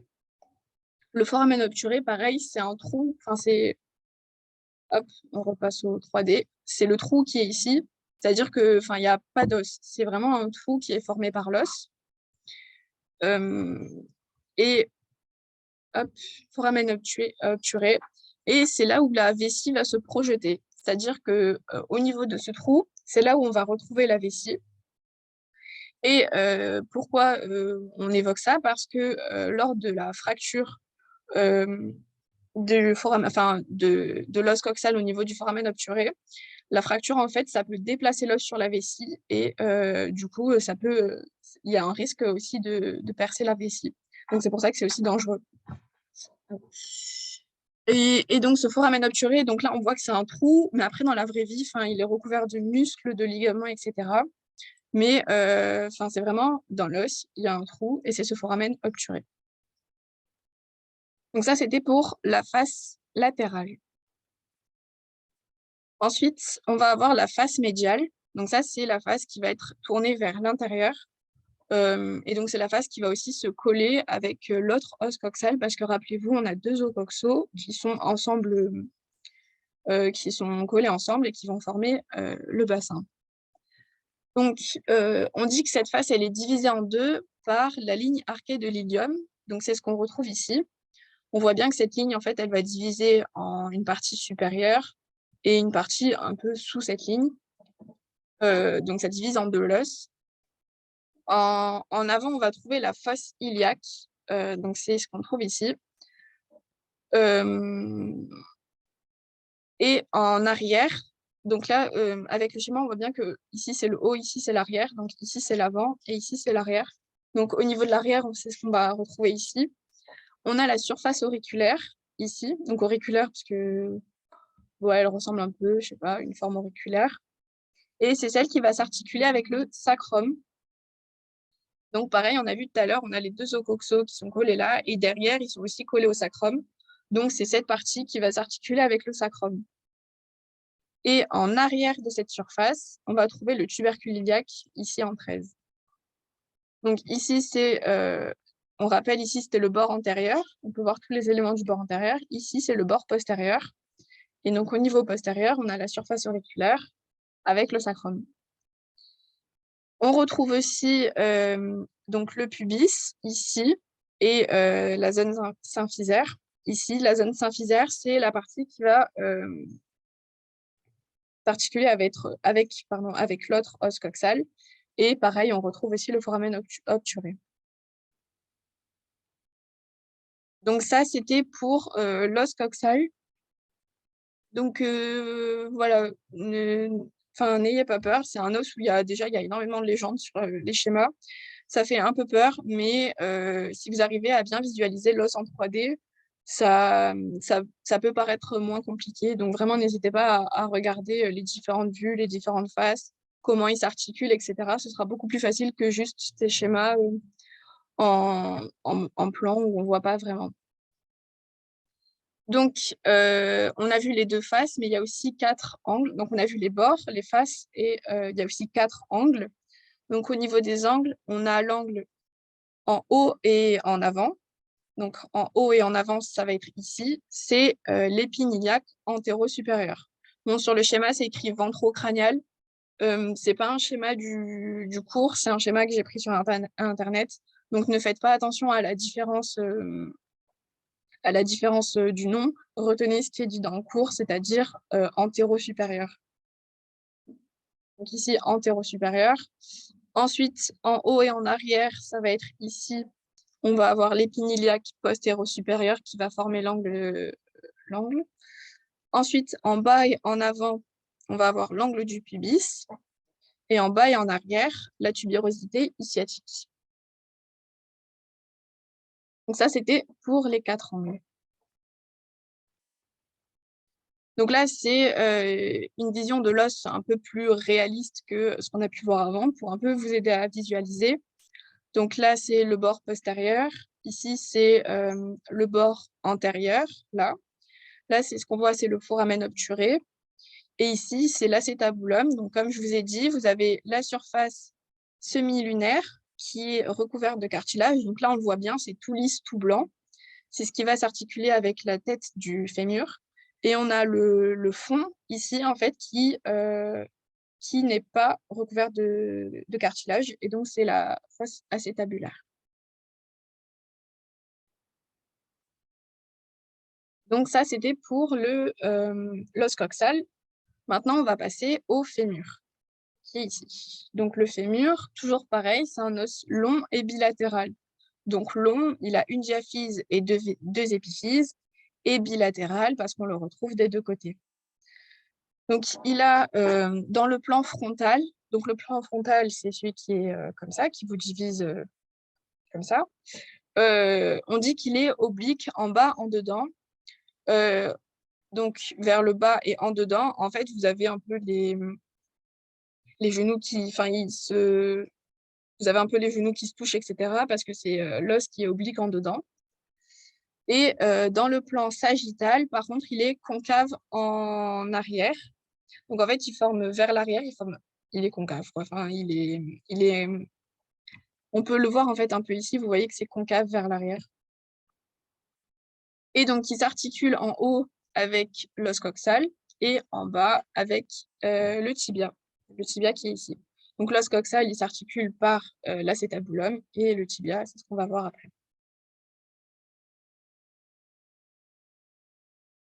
Donc là, c'est une vue postérieure du fémur. Donc, la diaphyse, on dit qu'elle est triangulaire à la coupe. En fait, c'est un peu comme on a vu avec tous les os, chaque fois qu'ils ont 3 faces, 3 bords, c'est qu'ils sont triangulaires, en fait. Donc ici, pareil, c'est qu'elle va avoir 3 faces. Donc, on a une face antérieure qui est dite convexe. Quand on vous dit convexe, ce sera convexe vers l'avant, parce que comme on a vu tout à l'heure, il était concave vers l'arrière, donc c'est qu'il est convexe vers l'avant. Et ensuite, vous avez une face postéro-latérale ici et une face postéro-médiale ici. On a aussi 3 bords, donc un bord postérieur qu'on voit là, un bord latéral ici et un bord médial ici. Et le bord postérieur, en fait, il est un peu plus marqué que les autres bords parce qu'il comprend la ligne âpre. Donc, en fait, c'est la grosse ligne que vous voyez sur le bord qui va trifurquer en haut. Donc là, on voit, elle va se diviser en 3, là, 1, 2 et 3. Donc, elle trifurque à l'extrémité proximale et bifurque à l'extrémité distale. Ici, on voit, ça se divise en 2. Donc, pareil, là, pour savoir un peu bifurque, trifurque, c'est bien de bien visualiser l'os, les schémas qu'on vous donne, parce que la plupart du temps, sur les schémas, vous voyez ce qu'on vous dit, et parfois, c'est plus facile de retenir en voyant l'image plutôt qu'en voyant le texte. Donc, voilà.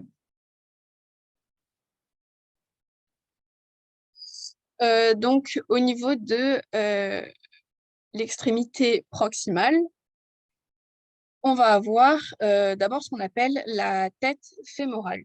Donc, la tête fémorale, ça va être un peu comme l'humérus. Cette fois-ci, c'est les 2/3 d'une sphère. Donc, l'humérus, c'était le tiers d'une sphère. Cette fois-ci, c'est les 2/3 d'une sphère de 25 mm de rayon. Donc, pareil, on ne vous en mettra pas vraiment sur le 25, mais plus sur rayon et diamètre. Donc là, on voit, c'est presque une sphère et donc 25 mm de rayon. Donc, cette tête, elle est recouverte de cartilage hyalin. Donc, toujours pareil, cartilage hyalin, c'est ce qui va s'articuler. Enfin, c'est ce qui va permettre l'articulation. Et ça s'articule avec l'acétabulum. On retrouve sur cette tête fémorale la fovea capitis en numéro 14. Donc, c'est sur la partie postérieure de la tête et c'est la fossette du ligament rond. Donc, c'est là où on va trouver ce qu'on appelle le ligament rond. Et ensuite, on retrouve sur les fémurs le col anatomique. Donc, pareil, le col anatomique, en fait, c'est ce qu'on retrouve là, en 2. Donc, c'est ce qui est aussi là. On dit qu'il est oblique en haut, en dedans et en avant. Donc, pareil, imaginez-vous la direction. Il est en haut, oui, parce qu'il va s'articuler avec l'acétabulum qui est en haut. En dedans, parce que l'os coxal, il est en dedans de lui. Et en avant, parce qu'en fait, il est un peu en arrière. Il va aller vers l'avant pour bien rentrer dans l'acétabulum. Je ne sais pas si c'est bien visible, mais vous voyez qu'en fait, il est derrière et il va aller un peu vers l'avant pour rentrer dans l'acétabulum. Du coup, la direction, c'est en haut, en dedans et en avant. Ensuite, pareil, comme avec l'humérus, on va retrouver un angle d'inclinaison et un angle de déclinaison. Donc, l'angle d'inclinaison, c'est l'angle qui est formé entre l'axe de la tête et l'axe de la diaphyse. Donc ici, dans le cours, on vous dit 130 degrés. Retenez vraiment la valeur qu'il y a dans le cours parce que des fois, vous pouvez trouver d'autres valeurs sur Internet, vous pouvez trouver d'autres valeurs dans d'autres facultés ou quoi, mais ce qui compte, c'est la valeur de l'angle qu'on vous donne, que vous donne le professeur. En fait, c'est un peu lui qui a je sais pas comment dire, mais c'est lui qui va faire les questions, donc c'est lui qui va mettre ce qu'il a dit, peu importe ce que vous pouvez trouver ailleurs. Donc là, par exemple, vous voyez, on voit 126. Retenez vraiment ce que dit le prof. Et pareil, on va avoir un angle de déclinaison de 15 degrés. Donc pareil, ça va être par rapport à l'axe qui est ici, l'axe de la tête, de comment il est en avant ou en arrière. Donc ici, on disait que la tête, elle regardait en avant. Donc l'angle, ça va être un angle d'antéversion, c'est-à-dire que la tête, elle est un peu tournée vers l'avant. Et on vous dit qu'ici, c'est de 15 degrés.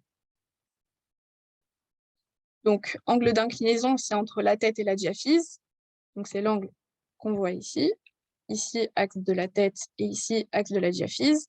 Et ensuite, l'angle de déclinaison, c'est de comment la tête est avancée, enfin, est en avant ou en arrière par rapport au plan frontal.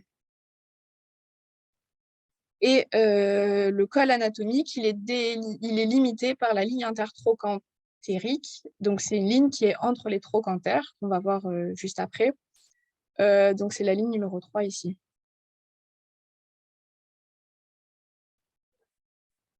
Donc, on continue avec l'épiphyse proximale. Donc, ici, on dézoome un peu. On a vu la tête. On va voir que cette fois-ci, sur le fémur, on parle de trochanter. Donc, on a le grand trochanter ici et le petit trochanter ici.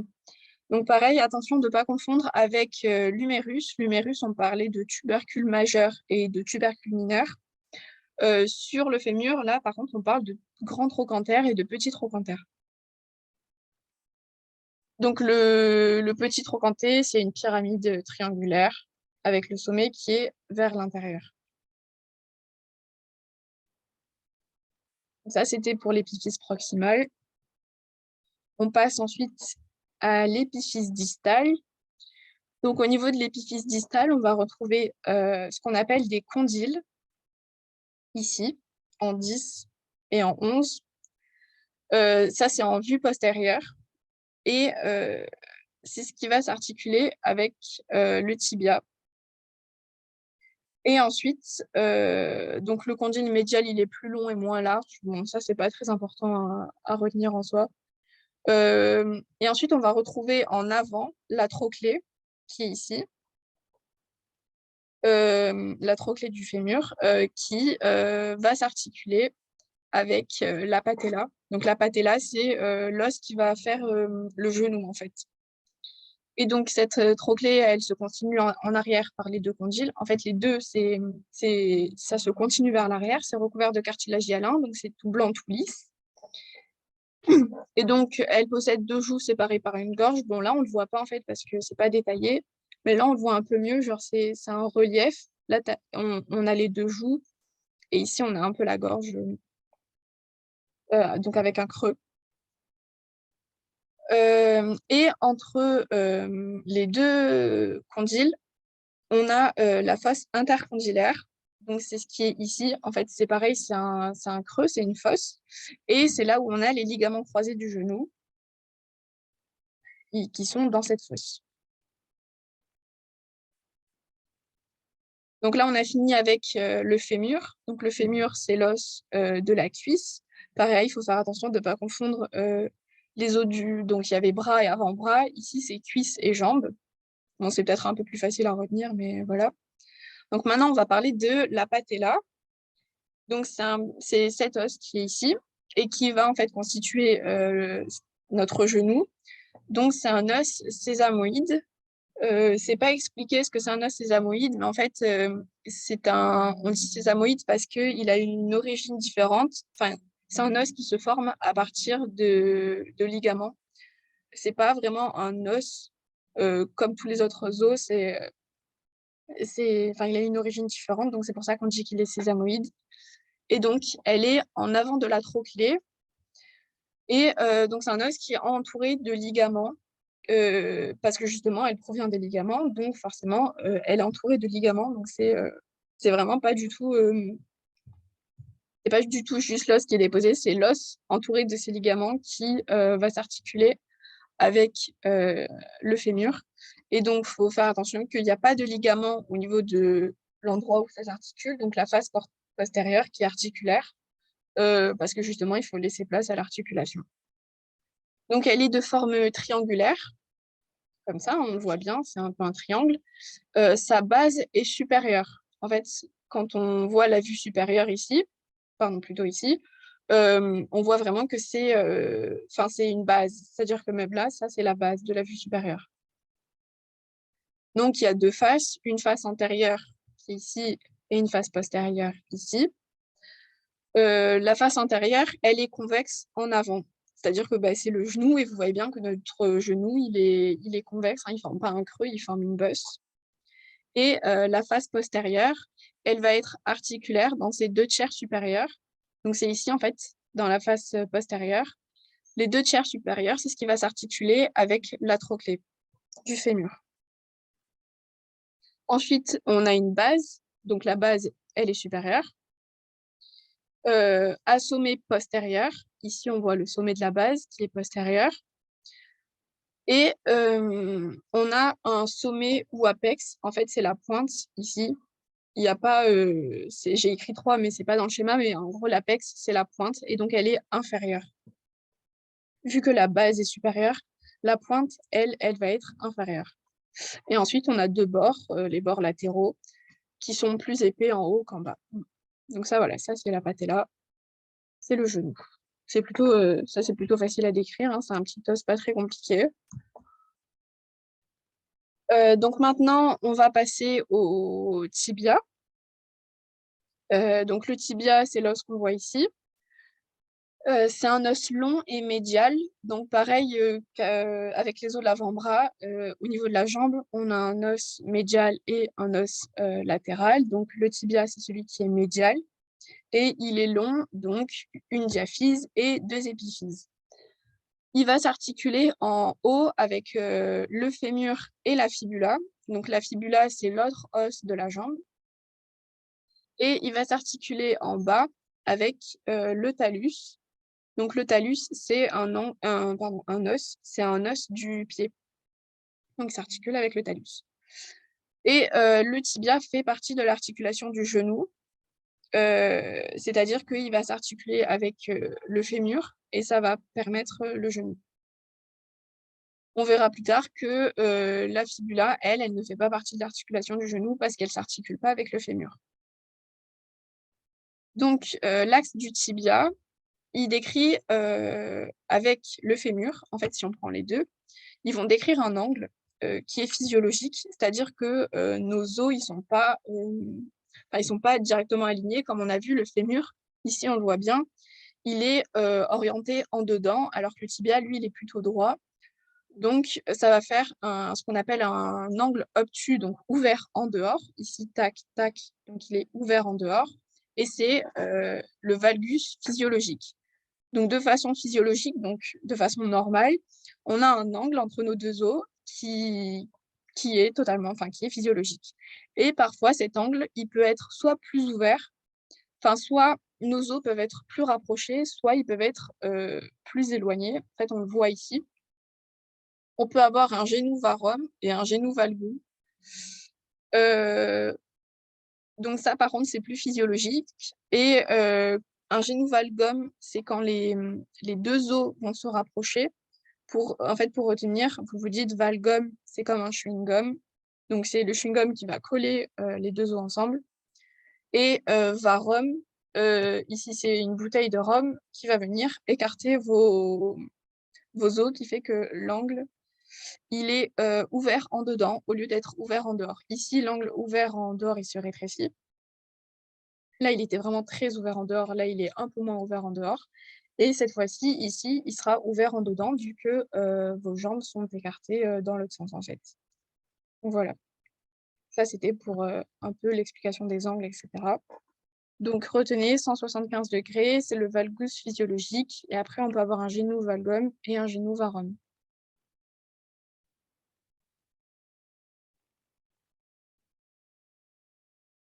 Donc là, on va passer cette fois-ci à la diaphyse. Donc pareil, la diaphyse, elle est triangulaire à la coupe, c'est-à-dire qu'on va avoir 3 faces et 3 bords aussi. Donc on a une face antérolatérale, donc ici, antérolatérale, qui tend à devenir antérieure à son extrémité, c'est-à-dire que vous voyez que l'os, un peu comme le radius aussi, il est un peu tordu, il présente des courbes, qui fait que la face antérolatérale, elle devient plus antérieure en bas. Et ensuite, on a une face antéromédiale ici. C'est la face que vous pouvez toucher, c'est le tibia en fait que vous pouvez toucher directement vous, qui est sous-cutané, qui est palpable et qui est directement en contact avec la peau. Et c'est pour ça que c'est vraiment l'os dur qu'on peut toucher. Et cet os, il est mal vascularisé, donc quand on se blesse à ce niveau-là, ça cicatrise pas très bien. Et d'ailleurs, on se blesse assez facilement, à ce niveau-là parce que justement, c'est, directement sous la peau. Et ensuite, on a une face postérieure, ici en 11, qui a la ligne d'insertion du muscle solaire, donc c'est la petite ligne ici, en 10. Après pareil, on a 3 bords, le bord antérieur ici, donc pareil, il est en S italique. Ensuite, on a le bord interosseux, qui est latéral et qui va être en contact avec la fibula, et on a un bord médial ici.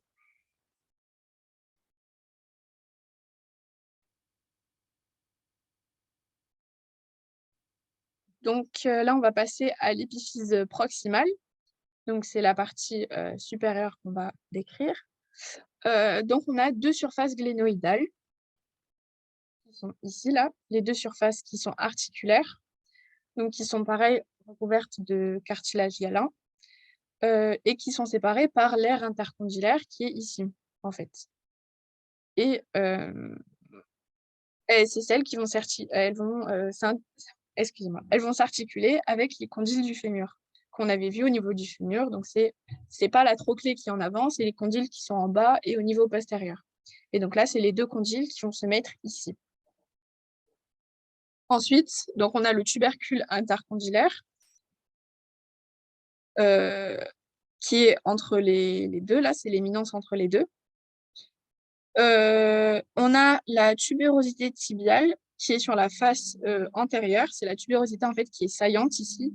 On voit bien que c'est un relief, et qui donne insertion au ligament patellaire, donc c'est le ligament de la patella. On a aussi un petit tubercule de Gerdy. Donc ici, il l'appelle infracondylaire, mais dans le cours, c'est tubercule de Gerdy. Donc juste ici, là, sur le schéma, on le voit aussi, il est là, en 15. Et on retrouve aussi une surface articulaire avec, la fibula au niveau de sa face postérieure parce que la fibula, elle est en arrière du tibia. Donc ça va s'articuler avec le fémur ici, au niveau des surfaces glénoïdales, et en arrière, ça va s'articuler avec la fibula à ce niveau-là. Donc là, on le voit, c'est ici en 9, au niveau postérieur. Voilà, donc ça, c'était pour l'épiphyse proximale. On a ensuite l'épiphyse distale, donc c'est ce qui est, en bas ici. On va avoir la malléole, distale qui est saillante au niveau de la cheville, donc comme au poignet, en haut au niveau des bras, on avait ce qui s'appelle les styloïdes. Ici, ça va s'appeler les malléoles, et les malléoles, en fait, c'est ce qui va former les reliefs de votre cheville. Donc ici, ça va être, la malléole distale et celle qui sera médiale, parce que le tibia, c'est l'os, médial de la jambe. Donc pareil, si vous voulez vous toucher la cheville, vous pouvez vous sentir cette malléole distale du tibia. On a aussi la 3e malléole du desto, c'est ce qu'on trouve ici, sur, le petit schéma là, et la facette fibulaire inférieure, donc c'est ce qui va, c'est en 12 ici. C'est, la partie qui va s'articuler avec la fibula, mais au niveau de l'épiphyse distale. Donc le tibia, il va s'articuler avec la fibula en haut et en bas aussi. Donc en haut, ce sera là, et en bas, ce sera là.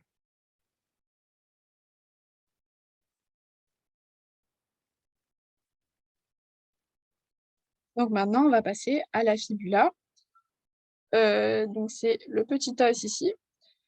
Donc elle est en dehors, donc elle est latérale et elle est en arrière du tibia. Ça, il faut vraiment en retenir, enfin, on le voit ici, elle s'articule vraiment en arrière avec le tibia. Enfin, elle est pas vraiment totalement à côté, elle est à côté, mais un peu en arrière, en retrait. Elle ne participe pas à l'articulation du genou, tout simplement parce qu'elle ne s'articule pas avec le fémur. Donc enfin, quand vous bougez votre jambe, c'est les 2 os qui bougent ensemble. La fibula, en soi, elle va pas bouger, c'est vraiment le tibia et le fémur ensemble. Donc faut vraiment faire attention, elle ne participe pas à l'articulation du genou. On retrouve aussi donc la malléole fibulaire et la malléole tibiale Et là, on le voit, hein, clairement que la malléole, fibulaire, elle descend plus bas, donc ici, que la malléole tibiale. Et pareil, vous pouvez aussi comparer, au niveau de votre cheville, il y a vraiment une bosse qui est, plus haut que l'autre et l'autre qui est plus basse. Donc c'est un os grêle, on le voit, il est plutôt fin et 3 faces et 3 bords. Donc là, c'est au niveau des schémas, on a, une vue antérieure et là, c'est plutôt une vue postérieure. Donc, on a, l'extrémité proximale qui va se composer de la tête qui a une surface articulaire, donc avec le tibia. Ensuite, on a une diaphyse qui est plutôt grêle, donc on a aussi un col ici, mais il est pas très développé, en 3 pardon. Ensuite, on a la diaphyse qui est plutôt grêle et en bas, on va aussi avoir une surface articulaire avec, le tibia ainsi que la malléole, qui cette fois est latérale. Donc ici, c'est la surface articulaire avec le tibia, la surface articulaire avec le tibia et la malléole ainsi. Au niveau de la vue latérale, on va avoir, la gouttière des tendons ici, qui est en arrière et enfin, c'est là où il va y avoir les tendons fibulaires et ici, on a aussi, le passage du nerf fibulaire commun. Donc en général, vous voyez bien, les nerfs, ils passent en arrière des os. C'est pour être enfin, c'est une protection, c'est-à-dire que si le nerf était plutôt en avant et qu'on se donne un coup, ça fait enfin, il est plus exposé que quand il est en arrière de l'os. Donc en général, les nerfs passent en arrière des os et ici, donc c'est le nerf latéral commun qui passe en arrière de la tête et du col. Donc ça, c'était pour la fibula. Bon après, c'est un os où il y a pas énormément de particularités ou quoi. Simplement retenir qu'il est grêle, qu'il participe pas à l'articulation du genou et qui s'articule en haut et en bas avec le tibia.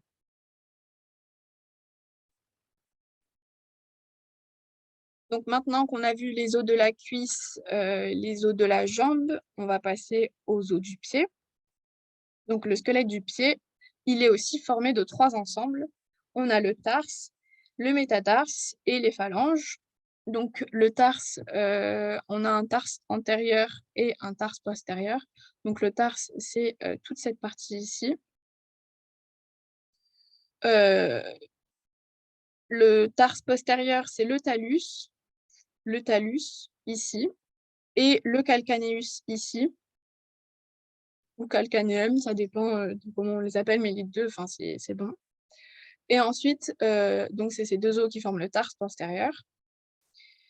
Et ensuite, le tarse antérieur, ça va être tous ces os ici, avec, le naviculaire, les 3 cunéiformes, donc on a médial, intermédiaire et latéral, et l'os cuboïde qui est ici en numéro 10.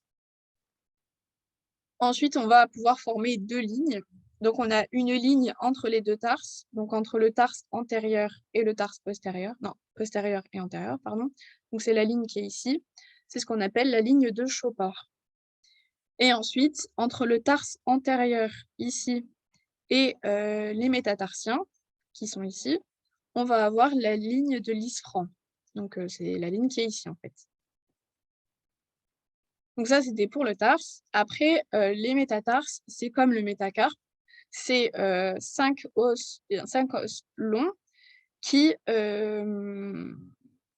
qui sont numérotés de 1 à 5 et le premier c'est celui du pouce, ici.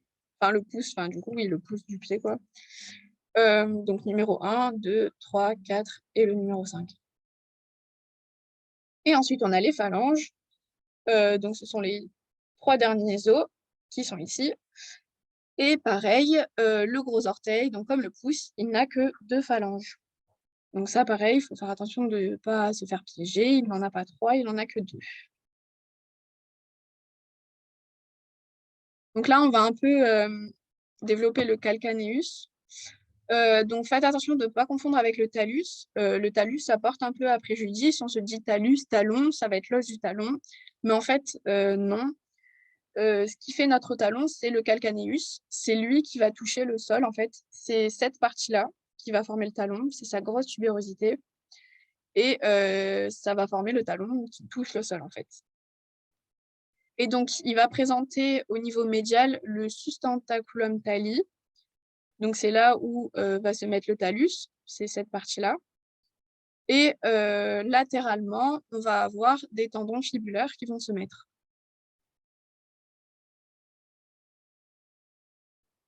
Et ensuite, on a le talus. Donc le talus, c'est l'os ici, on voit enfin là, on voit vraiment clairement qu'il ne touche pas le sol. Là, on a le calcaneus. Donc le talus, c'est celui qui va s'articuler avec avec le tibia, hein. Il est juste au-dessus, le tibia. Il va aussi, donc il va directement recevoir la charge du corps en fait, puisque il s'articule directement avec le tibia, donc c'est lui qui reçoit vraiment tout le poids.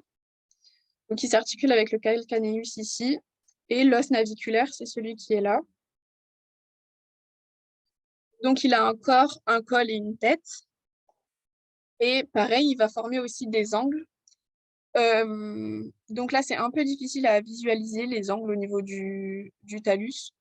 Mais donc il a un angle d'inclinaison donc entre le corps et la tête qui fait de 115°. Et ensuite, il a un angle de déclinaison de 150°. Donc c'est là, déclinaison, et là, on a inclinaison ici. Et il s'articule avec la malléole latérale et la malléole médiale, donc avec le tibia et la fibula, donc ici. Ça, c'était pour le talus. Donc après, principalement, retenir pour le talus, c'est vraiment que c'est pas l'os du talon. Peut-être les 2 angles, parce que ça peut tomber les angles. Et après, en soi, les os du pied, c'est pas vraiment ce qui est le plus important à retenir, c'est tous les os qu'on a vus avant. Et donc, on a fini avec le membre pelvien et on va pouvoir passer au QCM. Donc pareil, je vous laisse quelques minutes pour lire et après n'hésitez pas à mettre votre réponse dans le chat et on corrigera ensemble.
Bon, il y a eu quelques réponses, donc je pense qu'on va pouvoir passer à la correction.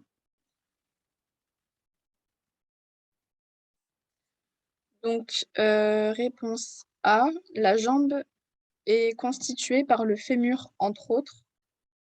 Donc ça, c'est faux, faut faire attention, le fémur, c'est l'os de la cuisse. La jambe, elle est constituée par le tibia et la fibula. Ensuite, le fémur est concave en arrière dans le plan sagittal. Ça, c'est vrai. Ensuite, la patella est en os sésamoïde dont la face postérieure est entièrement articulaire, donc ça, c'est faux. On a bien vu que c'était que les 2/3 supérieurs qui étaient articulaires et que le reste n'était pas articulaire et était entouré de ligaments. D, le bord postérieur du tibia est contourné en S italique. Donc ça, c'est faux, c'est le bord antérieur. Si vous arrivez à visualiser le tibia, on voit bien, enfin, ça faisait le petit relief en triangle et en dessous, il y avait le bord qui formait le S et qui justement ensuite allait vers la face latérale, allait vers l'antérieur. Je sais pas si vous vous rappelez. Donc du coup, c'est pas le bord postérieur, mais c'est le bord antérieur. Et ensuite, E, la fibula est un os grêle, situé en dehors et en arrière du tibia. Elle ne participe pas à l'articulation du genou. Donc ça, c'est vrai aussi. La fibula ne participe pas à l'articulation du genou et elle est aussi en arrière du tibia. Donc les réponses étaient B et E.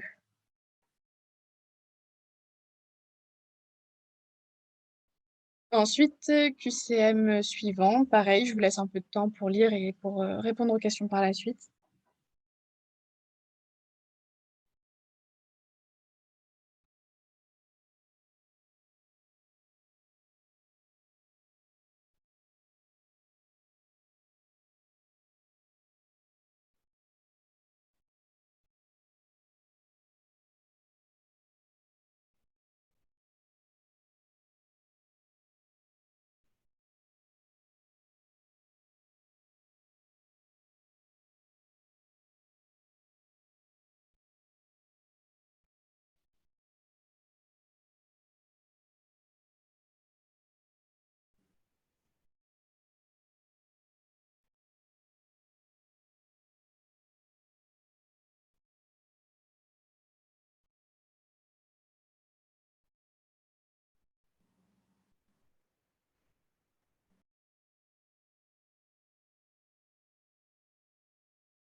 Donc je pense qu'on peut passer à la correction. Alors, A, l'acétabulum se compose de la surface semi-lunaire, dépourvue de cartilage, et de la fosse acétabulaire avec du cartilage.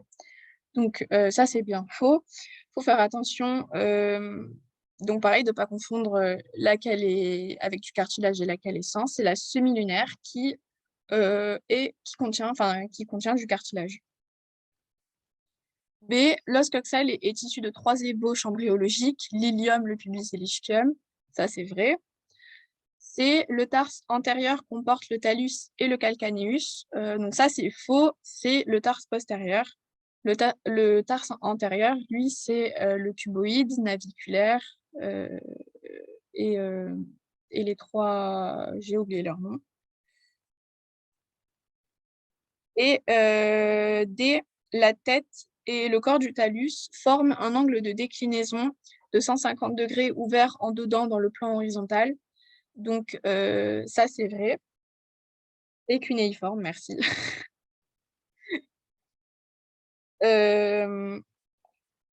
Et ensuite, entre les deux tarses se trouve la ligne de Chopard, donc ça, c'est vrai aussi. Donc c'était B, D et E. Donc j'ai fini avec ce cours. Merci à vous d'être resté jusqu'à la fin, d'avoir écouté. Je sais qu'il peut y avoir pas mal d'informations qui, pour vous, vous semblent impossibles à retenir, mais c'est parce que c'est votre première lecture à peu près, enfin c'est la première fois que vous entendez parler de ce cours, etc.